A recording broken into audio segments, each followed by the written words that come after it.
The latest Pompey news, updates every day from the Pompey Sound news desk. John Messino came straight on out with it, honest as the day is long, right after the game about Colby Bishop. Sometimes I will tell the truth, sometimes I won't. You know me well enough, it was a little bit of game playing. Sometimes I will tell the truth, sometimes I won't. Colby had genuinely been struggling with that groin injury, hence he didn't play last weekend. But it was one of those things that Colby did then say to me after he missed the game. I'll be fit for next week. We trust Colby. He put in a monster of a performance on Saturday. He was brilliant leading the line. He trained from Monday onwards. I didn't even think about bringing him off against Oxford. I thought he was excellent. And he was excellent. And we have a manager who has come on out and admitted something that all managers do, but I think he's the first that I can recall anyway, who's said out loud, bold as brass, sometimes I will tell you the truth. This is a direct quotation from him. Sometimes I won't. You know me well enough. It was a little bit of game playing. Sometimes I will tell the truth. Sometimes I won't. And we have to go along with that because we came away from Oxford with 3 points. We don't know to what extent the confusion caused amongst the Oxford setup by the sudden discovery at 2 o'clock that Colby Bishop was going to be playing when they thought he wasn't, contributed to the success. We do know that Colby played out of his skin again. And what we found ourselves watching and talking about during the game is how good he is at positioning himself for long balls, whether they come from Schmidt or from deep amongst the Pompey back four, and they're aimed to pick out Colby. What he's absolutely brilliant at is quickly backing into his marker, usually is a good few inches taller and a good bit heavier than Colby. He backs into him and he manages to get to the ball first, and he manages often as not to control it. And he'll be looking to control it and lay it off. He's not somebody who's going to try and make a turn. He'll either lay it off or he'll go to ground because he's been fouled, and sometimes he'll get the foul and sometimes he won't. So that is the tactic there. That is something that Colby does so well that watching Thomas Waddingham unable to do that in the first half against the Dutch side, he sort of seemed to gradually grow into the role, almost as though he's been coached at the training ground. Watch Colby, see how he does it, watch videos of him, see how he does it. That's what you can do. You've got to get in tight on your centre half and back into him and push him backwards, if anything, as the ball is coming to you. Just keep moving backwards so that the man is moving backwards and finds it difficult to, even if the ball is coming to Colby in the air, high in the air, difficult for him to get his head on the ball in a meaningful way. So that's one of Colby's many great attributes. His main attribute is he's a sniffer and he knows where the back of the net is. It's a shame from his point of view, of course, and ours, that he didn't convert the chance that eventually turned into a chance for SEGECIC. But we know Colby well enough to know that it isn't going to inhibit him. It's not going to shake his confidence in any way, shape or form, and he's going to bounce straight back, maybe get rested for the cup game on Tuesday, but certainly back with a double bang against Norwich on Saturday. Speaking about Yang's debut, John Messino said, Min Hyuk is a player. Ever since he, I'd say, burst onto the scene with QPR after coming over and signing for Tottenham in January, was very good last season. I saw him on a Friday night when QPR beat Derby 4-0. He was excellent on the night, and I was grateful he didn't start at Fratton Park a week later. I thought he showed some real glimpses today, plenty to improve upon and plenty to work on, but it was a bit of a baptism of fire throwing in a 19-year-old to go and see the game out. Really pleased with him, and we're happy to make another addition in those wide areas. We're looking to keep building on that. We're looking to keep building on that. We'll come back to that in just a second because that could be quite a revelation, what he said there. But what he had to say about Yang, or a player he refers to as Min Hyuk, is a player who went into his notebook that night when he was at QPR watching QPR Derby. He made more than a mental note, surely, that this young lad would be a really good acquisition if it was possible. And if he could persuade Spurs and the lad's agent, people, advisors, family, who knows, who he listens to, that Pompey were a better bet for him than any of the other championship sides that were showing an interest. And we understand that there were a few. We understand, for example, that a number of Pompey fans who claim that he's a QPR reject could not possibly be more wrong. Could not possibly be more wrong. It's almost as though they want to denigrate the 19-year-old lad who has arrived here with a smile on his face and hope in his heart. They almost want him to fail. Come on, guys. Surely anybody, no matter how little you know about football, could see from the, whatever it was, 20 minutes that he had on the pitch, what he's got. He's twinkle toes. He's lightning fast, but he's got such fast feet when he's controlling the ball and doing things with it. And he's got trickery, and we love trickery. I don't think we've had out-and-out trickery since I go back as far as Peter Marinello. He's an out-and-out trickster, and he's quick, and he likes to score goals. And speaking of liking to score goals, we now know that Adrian SEGECIC will not lay it off to somebody who's in a marginally better position to score a goal than he is if he has an opportunity to score a goal for himself.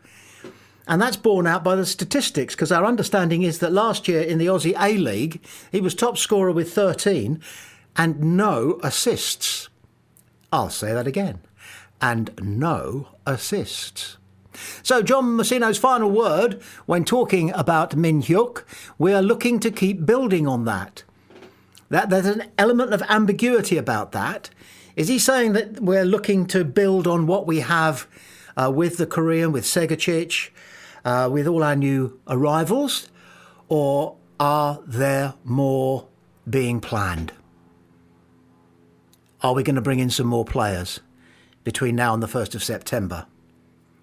I hesitate to say we don't need them because we can always use them, and we enjoy the headlines, don't we, and finding out who our latest new player is. So fingers crossed on that score. Oxford manager Gary Rowett made all the usual noises after the game, claiming we was robbed and it was a penalty. He maybe falls a little bit overextenuated, but it's a penalty, because the action is a penalty. Stan gets the other side of the defender, Kakiwa. I think ours was a penalty. Maybe if Stan doesn't make as much of it, but nowadays everybody makes something of a challenge in the box. It was a physical encounter, which we knew against a Portsmouth side who are good at what they do. They're quite a physical side. We have our own level of physicality as well, so there are certainly no complaints with that. If you looked at the game, probably for most of the first half and a little bit of the second half, I just felt we were a little off it. We just couldn't quite connect possession together well enough. We had some moments and couldn't quite move quickly enough to not allow them some moments in the final third. I felt as though we allowed them to dictate some of those moments, and then I thought for the last 20 minutes was exactly what you'd hope from the first 70 minutes, and we had a little bit more edge about us and a little bit more quality, some great balls in the box and some good shots. We maybe should have hit the target on a few more, but we've had lots more shots than them, and a lot more moments in that last 20 minutes, and really should punish one of those. Schmid makes 2 or 3 very good saves, and of course Jamie Cumming made one for us in the first half, but certainly I think the last 20 minutes, we deserved something out of the game, but we didn't get anything. It's one mistake that's the main factor in the game, because other than that, I felt as though Portsmouth certainly edged the share of the game without really causing lots and lots of problems. They've had a couple of moments in the first portion of the game, but one mistake gives them that little bit of impetus, and gives them something to hold on to and defend for the last 20 minutes. I thought they defended well. I thought the keeper steps up and makes good saves when you need to him, and I thought the centre-halves headed the ball out the box when they needed them to. Like I said, certainly we know we've got players in there that have probably trained 3 or 4 days. We know we've got lots of key players out. Yeah, so no surprises there from their manager. It's interesting, though, to hear what the other management have to say about a game when Pompey have won, because we know what we want to hear, and it's interesting to hear how they explain away, largely for the sake of their players' morale, a defeat, a home defeat, first day of the season home defeat. Didn't score a goal. So, lots for them to think about, plenty for them to chew on. Rowett was understandably keen to talk about what he believed was a penalty that they should have got. One's heart went into one's mouth when the guy went over, because you do see penalties like that given. But the referee was in exactly the right spot, And he did that flinging of his arms wide, very theatrically, very loudly, if you know what I mean, to make it absolutely clear that it was not a penalty. And there was no point remonstrating with him about it, because if he did it again, it would still be no penalty. So the referee was very clear. It was absolutely 100% not a penalty.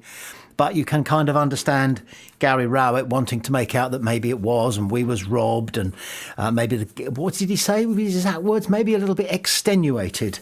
Good word for a football manager, where we have a very eloquent manager ourselves, and he tends not to use big long words like that, because it's somehow inappropriate for a football manager to use what I believe is called extended vocabulary.